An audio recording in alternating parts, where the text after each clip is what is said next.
బాబా కూరగాయలకి ఏం రేట్లు పెంచేశారు ఇలా ధనంజయ్య. బామ్మ నా జేబులో 1000 రూపాయలు తీసావా? తీసాను రా, కూరగాయలు కొందామని. సరే మిగతా డబ్బిటివు.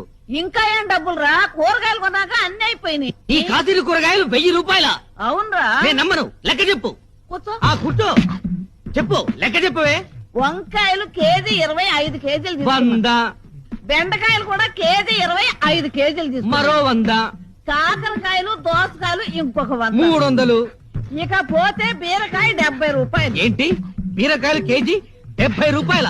కేజీ కాదురా సన్నాసి, ఒక్క బీరకాయ 70 రూపాయలు. అయ్యో 10 తీసుకున్నాను. ఒక్క బీరకాయ 70 రూపాయల అంటే ఒక్కొక్క బీరకాయ సొరకాయ సైజులో డబుల్ ఉంటుందా? అబ్బే అంత ఎక్కడరా. తినే బీరకాయలు కాదా బామ్మ, తాగే బీరకాయలు తెచ్చావా? అవునరా, మొదట్లో 2 తాగితే శక్తిగా ఉండి నిద్ర వచ్చేది. ఇప్పుడు 5